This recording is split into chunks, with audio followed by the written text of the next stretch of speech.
بسم الله الرحمن الرحيم الحمد لله والصلاة والسلام على رسول الله وعلى آله وصحبه ومن والاه.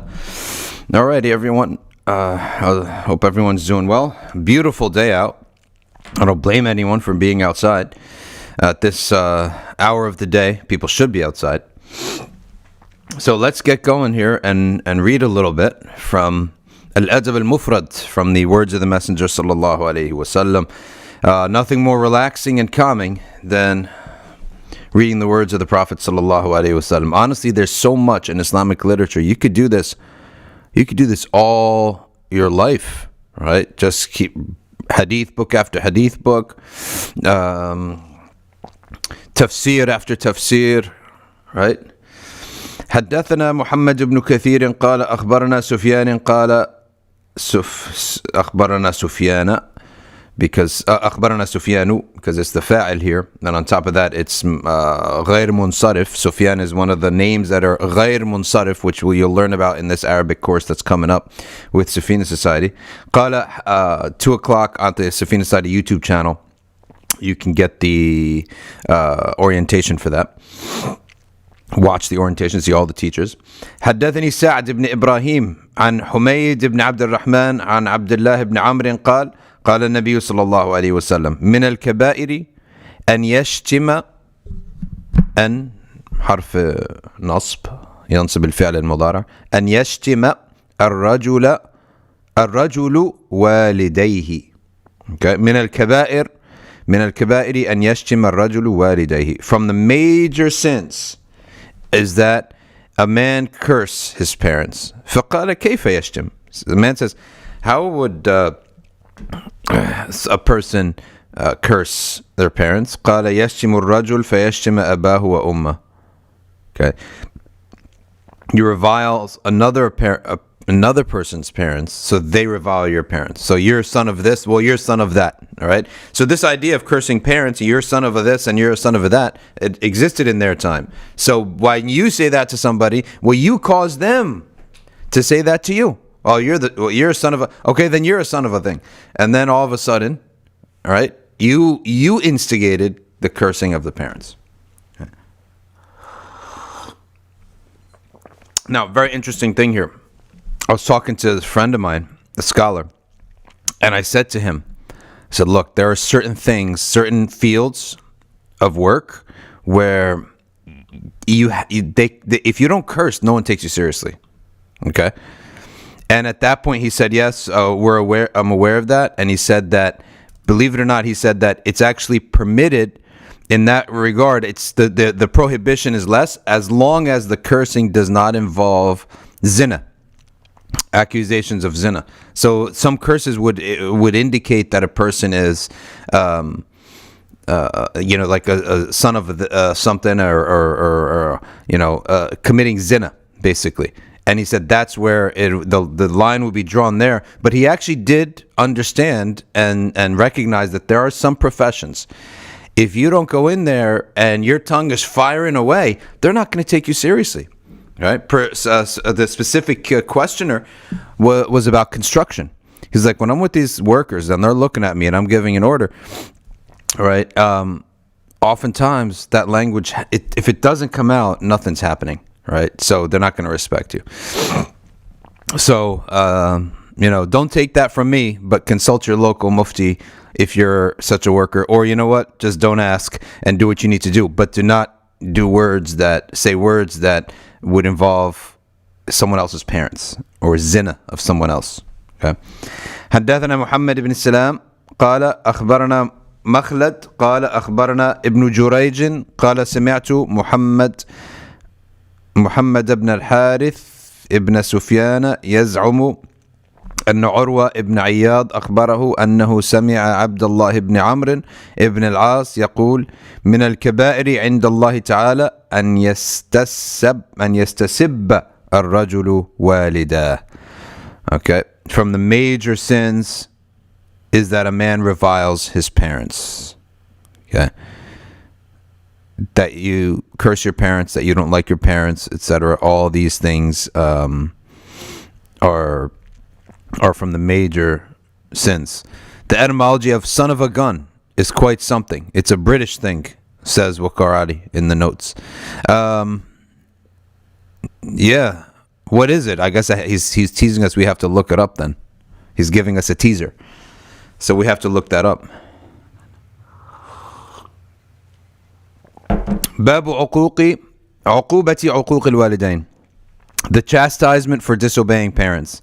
حدثنا عبد الله بن يزيد قال حدثنا عيينة ابن عبد الرحمن عن أبيه عن أبي بكر عن النبي صلى الله عليه وسلم قال ما من ذنب أجدر أن يعجل لصاحبه العقوبة مع ما يدخر له من البغي وقطيعة الرحم.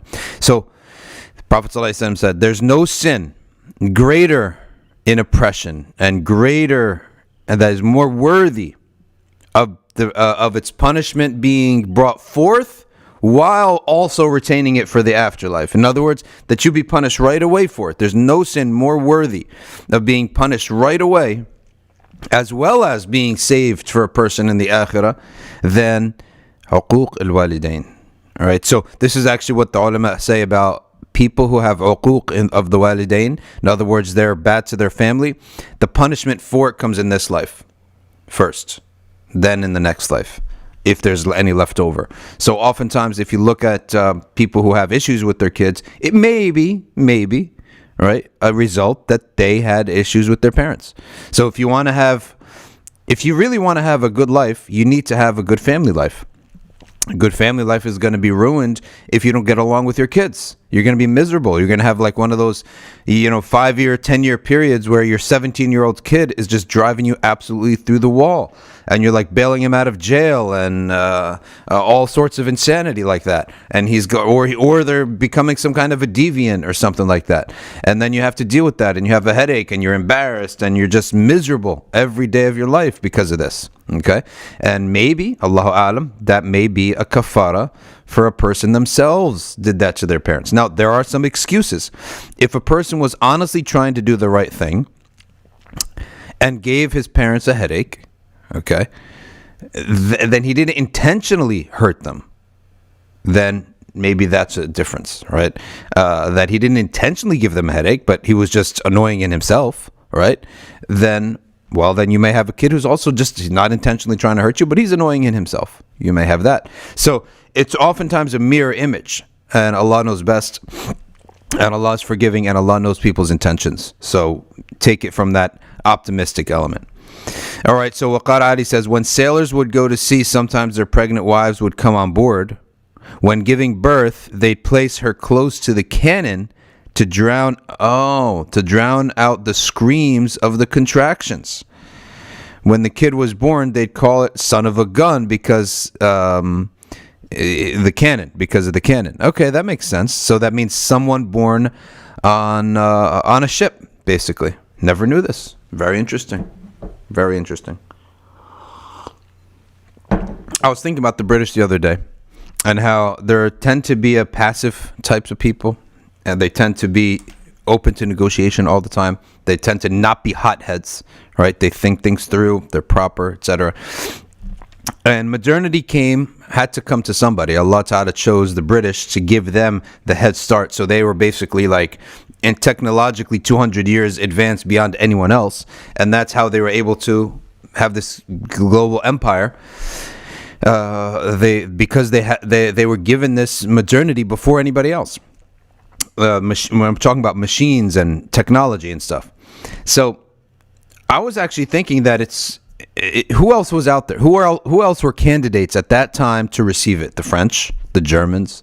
They were all on the cusp and ready now to take their piece of the pie.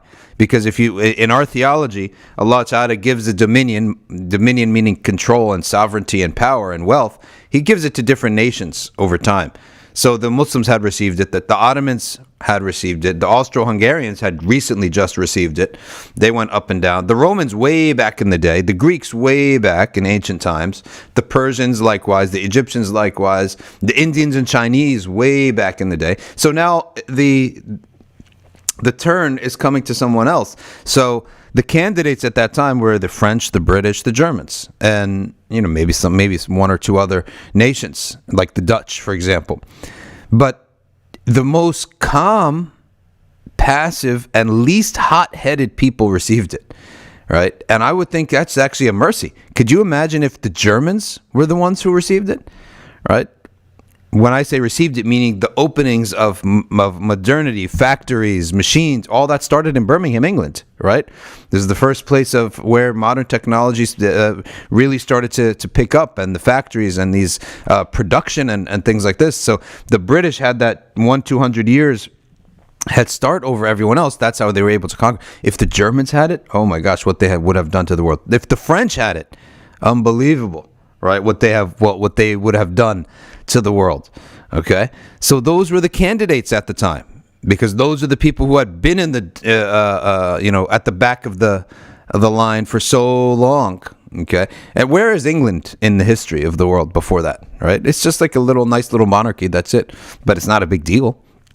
Right, it wasn't a big deal in the global player or anything like that. So this is the kind of thing that in our theology to understand. وَتِلْكَ الْأَيَّامُ نُدَاوِلُهَا بَيْنَ النَّاسِ. The days where you rise and a civilization rises and takes control over the world and is the biggest player in the world, that day, that phenomena or that thing is given to different nations based on Allah's will. And Allah will give it to everyone, Muslim and Kafir. Everyone will get a chance. But once you get your chance, that's it. There's no going back. So that's why there's no Greeks anymore. Like the Greeks will never rise again and be in control. They got it. Khalas. The Romans, khalas, they got it. Right? The Turks, the Ottomans, they had it. Khalas. The Egyptians had it with the pharaohs. Khalas. We'll never have it again. Yes, it might be a nice, great nation, but they're not dominating the world. India had it. China had it. Looks like China. It looks like we're going back to the beginning of time now, right? Where China rises again. But everyone gets it. Everyone gets a piece of the pie, right? And so that's our theology of dominance. And also, كُلَّ يَوْمٍ هُوَ فِي شَأْنٍ. Allah's statement, every day He's in an affair. What does it mean? يَرْفَعُ أَقْوَامًا وَيَضْعُ أَقْوَامًا. He raises some people and lowers some people. Whenever you see someone rising and someone else going down, don't say, oh, what did he do? How smart is he? It's qadar of Allah. There are certain things that you want to do to be successful, but to reach that types of pinnacles that are like absurd pinnacles, those are only from Allah Ta'ala. I believe firmly that there's a formula to not be a failure. Okay? That Allah gives a formula to. But to be amazing, great, and one of these people in the annals of history, I think that's from Allah only. Okay. Very simple formula for people, for Muslims. You want to not be a failure in life?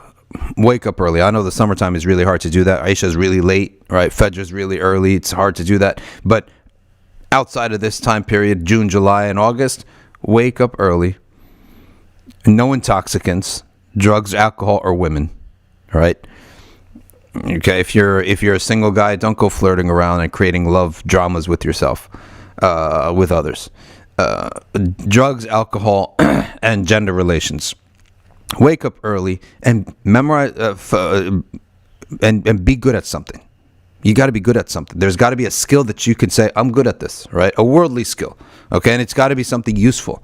Like I can code, I can write, I can whatever. So you need some kind of skill. It's that simple. That's it. Wake up early. Stay away from drugs, alcohol, and women and gender relation stuff. Okay, those dramas that waste people's lives and money and time and intellect and heart and everything, and totally drain you. And then and be good at something. It's not that difficult. You guarantee will not be a failure in life. You cannot be it's almost impossible if you observe these three. As for being immensely successful, I believe that's from Allah. So that's my theory on my take on the thing. Same with raising children.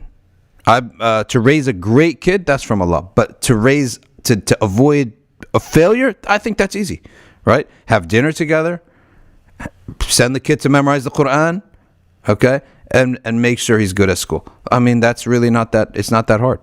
Respect the parents. Always spend a lot of time with the parents. That's what it is. I remember there was a guy, he's an Italian guy, he's a builder. He had 4 sons.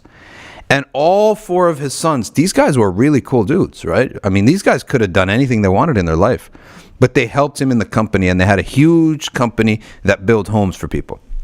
One guy was sales. He was like the slick guy, was sales. Another guy was the overall project manager. He was the oldest one, the leader type.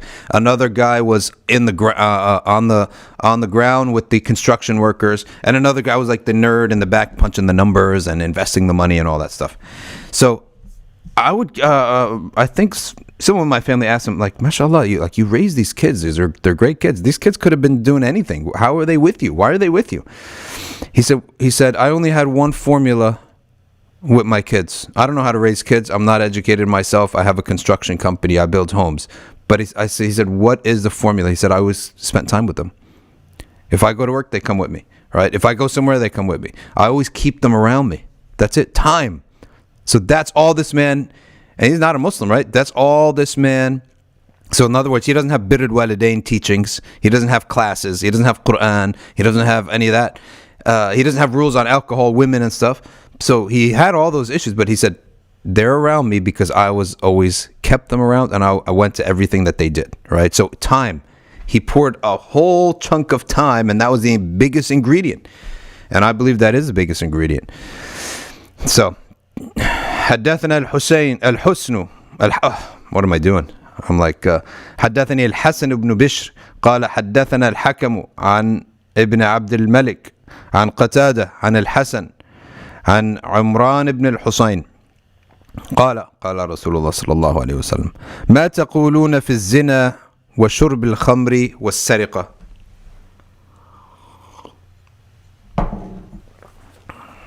What do you say about, Prophet ﷺ said, what do you all say about zina, shurb al-khamr, drinking alcohol, and sariqa, theft?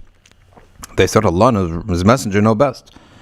قال هن الفواحش. They are the grave, very bad deeds.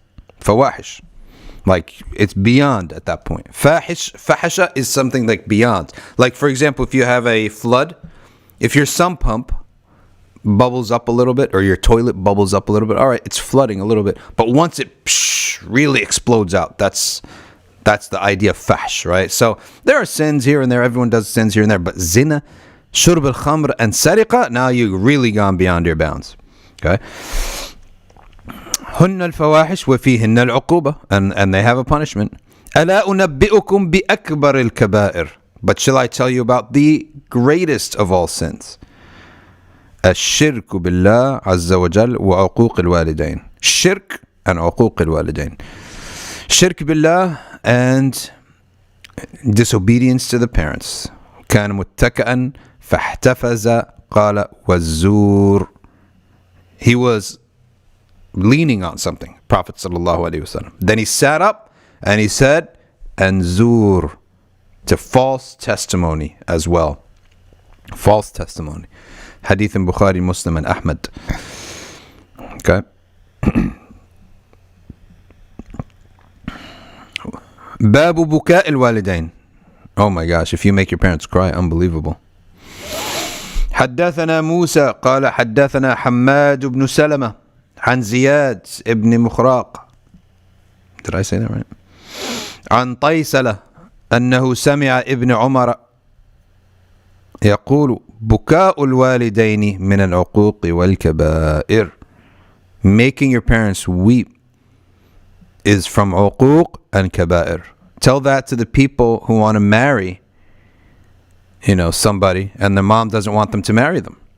And then everyone's like having a wedding and the mom's crying in the corner, right? Happens all the time. You see the wedding and the mom is just like, she's not happy with the choice, right? But it was forced down her throat. Question says, is it allowed sometimes to be harsh to your parents? I've noticed that my mom only seems to take positive action after I give her a bit of a grilling. Otherwise, there's idleness. Well, that might be some relationship between you and them that's unique. And that if she doesn't mind it, and sometimes there are children who are more mature than the parents. So if you have sometimes a parent who's like the last child of the family, right? She's the last child. So she's a pampered, She has no responsibility. She's the last child. You know that this is the attribute of the last child, right? They never had to have responsibility. But now she's actually the mom or the dad. And then she has children. She has 3 children herself. That first child, though, ends up having to deal with the mom's inability and her incompetence. So the first child actually becomes more mature than the parent. It happens, right? So that's a unique situation as long as the mother doesn't take it in an emotional fashion, right? In a way that she's hurt, she's sad. And sometimes kids are more mature than their parents. And that is a question that should be addressed, right? It happens. I've actually seen it. And so in that case, sometimes literally the kids are guiding the parents, right? And it's because of this birth order dynamic. And sometimes it's not birth order. It's just some people are airy up here. It's Hawa, right? Air up there. But then they have 4 kids, right? And then like the dad is gone, dies or divorced or something. And then that first child, the first 2 kids, they got to take care of all the business, right? So they have to actually guide the mom. Could happen. So in that case, you just have to make sure that she's not upset at the end of the day. That's all you got to look at. That she's okay at the end of the day. Maybe she is accustomed to that dynamic. Maybe she needs that dynamic. Now, da'watul walidain, the supplication of the parents. حدثنا معاذ بن فضالة قال حدثنا هشام عن يحيى وهو ابن أبي كثير عن أبي جعفر أنه سمع أبا هريرة يقول قال النبي صلى الله عليه وسلم 3 دعوات مستجابات. 3 da'was that are mustajab. Now for those in Arabic, today when there's a non-human feminine plural or a non-human plural, we give it the feminine singular adjective, right? But in the Quran and in the time of the Prophet, you could do either one. So we would say today, 3 da'awat mustajaba. But in the Quran and in the time of the Prophet, you could do it either way. So the Prophet here says, da'awat mustajabat. Okay? La shakka fihin. There's no doubt in them. Da'watul mazlum. The dua of the oppressed. Wa da'watul musafir. And the dua of the traveler. Very important. For, when we all travel, we're not always oppressed. I say very important because we're not always oppressed. You can go your whole life never being oppressed, but you're going to travel at some point in your life, right? وَدَعْوَةُ الْوَالِدَيْنِ عَلَى وَلَدِهِمَا. And the da'wah of the parents upon their children, okay? And of course, for their children. لِأَوْلَادِهِمْ وَعَلَى أَوْلَادِهِمْ. Okay, so for and against, and that's the importance of dua of the parents. And there have been many people who have no ability to raise kids. They're in a bad situation. They're weak.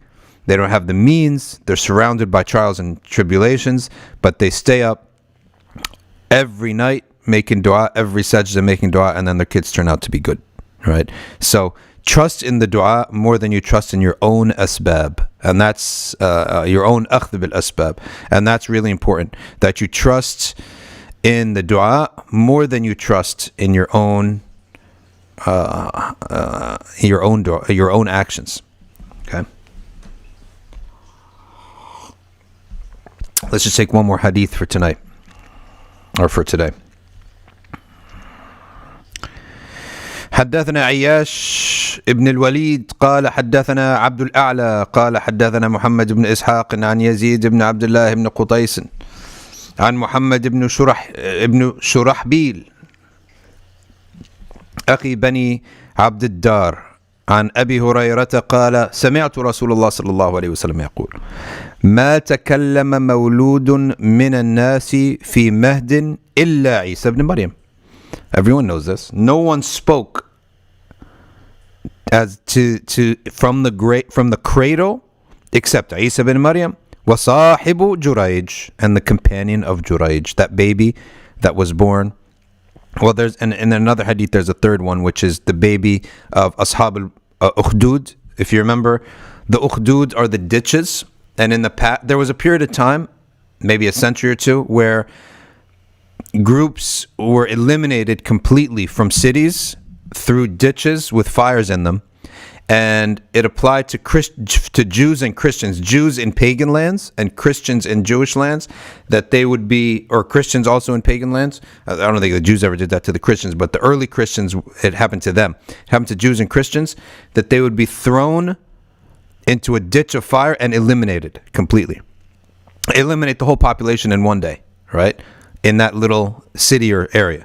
And so one of them in Ashab al-Ukhdud was a baby, a mother who was hesitating, and it was either become a pagan or go into the fire. And she had a newborn baby, and she's holding her baby and looking at the fresh skin of the baby. It's not going to last a second in that fire.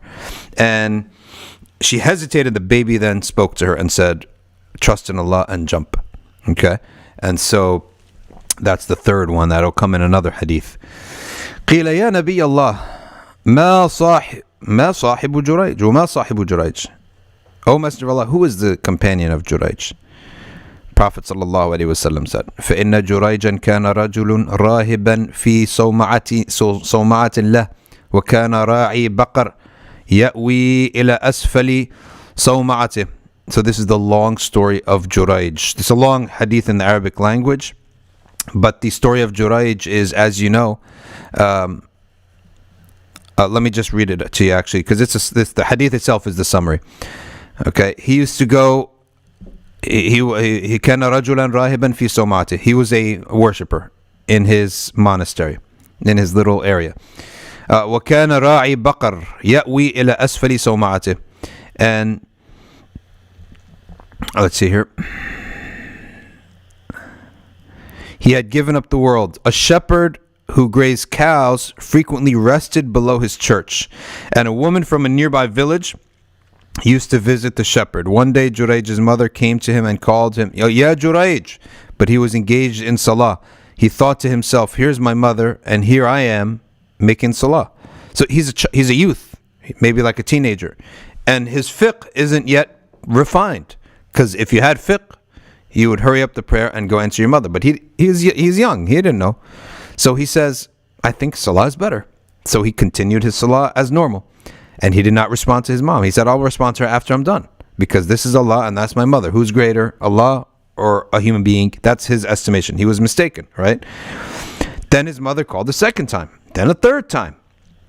And he continued saying, my mom or my salah? And he said, my salah. And then finally, his mother then said, may Allah not let you die until you see the face of a prostitute. Okay? Because she went in, she saw him making salah, she kept calling him, he kept making salah, and then she said to herself, what is this person, a young man not answering me? Okay, if you're so pious then, and you can't answer me because you're so pious, then hopefully one day you'll see the face of the prostitute, because you don't want to see your mother's face, right? So go look, so do all your prayers and see the face of a prostitute before you die. So finally the story goes on, is that he went on to become a great scholar and a great worshiper, and he had all these students and everyone loved him, and the other scholars, they got jealous of him. They couldn't handle him, right? They couldn't defeat him. So they sent a prostitute to get pregnant from him. And that prostitute went in the rain, and Jurayj radiallahu anhu, he let her in because it's raining in the middle of the night, but he stayed on the other side of the house and he kept a fire, and he kept looking at the fire the entire night. Okay, reminding himself of the hellfire he would receive if he did zina with this woman. The morning came and she left. So she then had to earn her money, right? So she slept with a shepherd. Okay, got pregnant from the shepherd. Then when her stomach was showing, she said, she went to the scholars that sent her and said, I'm pregnant, it's Jurayj's baby. I did what you guys said. And then the rumor spread, and the rumor kept going for months and months and months and months and months and months. And Jurayj slowly lost all of his students. The people destroyed his house. Rioters, basically, they rioted and destroyed his sawma'a. So he was all alone in the woods, had nothing anymore. Okay, nobody would look at him, nobody would talk to him. And then when the baby came, right, the baby spoke. Okay, so let's see. When the child spoke and declared innocence of Jurayj and held the shepherd responsible, the king and the other people felt sorry for having demolished Jurayj's church and binding him with a rope and insulting him. They began to make excuses for their conduct. The king said, "We will rebuild it with gold." Jurayj said no. So the king offered to say, "And we'll rebuild it in silver." He said no. The king asked, "How should we rebuild?" He said, "Just rebuild it as it was before." The king then asked him why he had smiled when he was being brought. Jurayj answered, "It is something that I recognize. It was the curse of my mother that had fallen on me." However, look, this is the curse of his mother, but it's also something else. This is the fitna of his opening, right? Whenever a big wali receives a high rank, undisputable rank with Allah and with the people, it doesn't come in a nice gift wrap present. It comes in the form of a trial that he passes. He passes the trial, and then he's now the undisputed wali of the people. Is rida from Allah and moral authority over the people. He then related to them the story of when she had visited him, called upon him, and he was praying, and he said this. So this was the amazing story of Jurayj. Okay, amazing story of Jurayj. All right, let's take another hadith here because this is an important topic. To invite a Christian mother to Islam. باب عرض الإسلام على الأم النصرانية. حدثنا أبو الوليد هشام بن عبد الملك حدثنا عكرمة ابن عمار قال حدثني أبو كثير السحيمي قال سمعت أبا هريرة يقول ما سمع بي أحد يهودي ولا نصراني إلا أحبني إن أمي كنت أريدها على الإسلام فتأبى فقلت لها فأبت فأتيت النبي صلى الله عليه وسلم فقلت. So this is the hadith of Abu Huraira. Okay, he says, and there's no Jew or Christian that learns about me except that he will love me. He says, my mother was a Christian. I longed that she accept Islam, but she kept refusing. So I went to the Messenger sallallahu alaihi wasallam, and then I said, Ud'u Allah laha, pray for my mother. Fada'a. So he made dua for my mother. فأتيتها وقد أجافت عليها الباب. And I went, but she had locked the door. فقالت يا أبا هريرة. She said, oh Abu Huraira, now I've become Muslim. فأخبرت النبي صلى الله عليه وسلم. She was taking a ghusl, that's why she locked the door. So I went and I ran and I informed the Prophet صلى الله عليه وسلم. فقلت ادعو الله لي ولأمي فقال اللهم عبدك أبو هريرة وأمه أحبهما إلى الناس. Oh Allah, Abu Huraira and his mother, make them beloved to the people. All right, make the people love them. Oh Allah, let your slave Abu Huraira and his mother, both of them, be dear to other people. That's why Abu Huraira says there's no Jew or Christian that he sees except that they love him. Okay,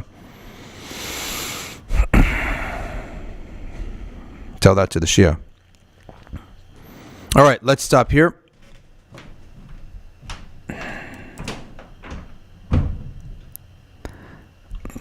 سبحانك اللهم وبحمدك نشهد أن لا إله إلا أنت نستغفرك ونتوب إليك والعصر إن الإنسان لفي خسر إلا الذين آمنوا وعملوا الصالحات وتواصوا بالحق وتواصوا بالصبر. Again, 2 o'clock today at youtube.com/Safina Society for the orientation for all the classes that we have. We have 7 classes, family pack for the whole household, 1 account for the whole household. All right, so that people can benefit. Inshallah, all the age groups and all the teachers, inshallah, will come on board.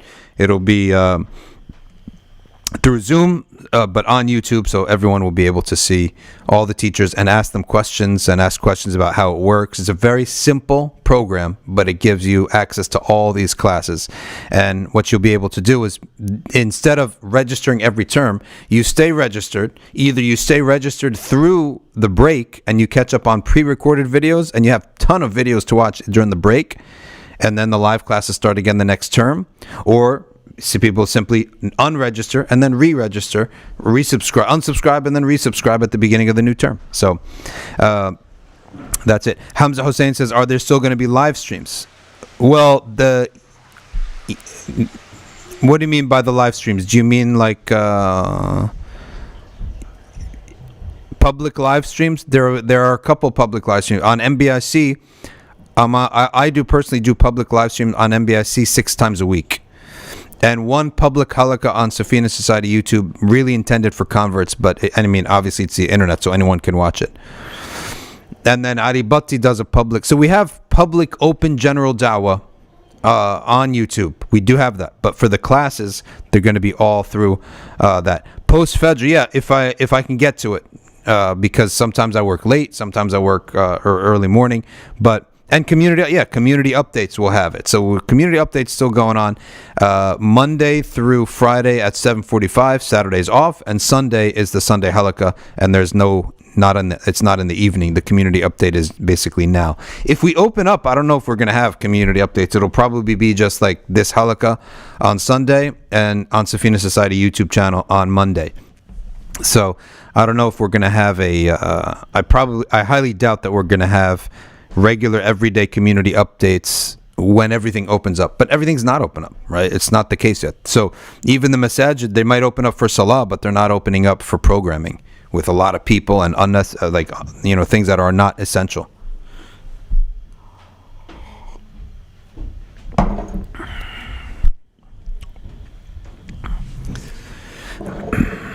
All right, jazakumullahu khairan. Subhanakallahumma wa bihamdik. Nashhadu an la ilaha illa anta nastaghfiruka wa natubu ilayk. Wal 'asr innal insana lafi khusr illa alladhina amanu wa 'amilus salihat wa tawasaw bil haqq wa tawasaw bis sabr. Wassalamu alaykum wa rahmatullah.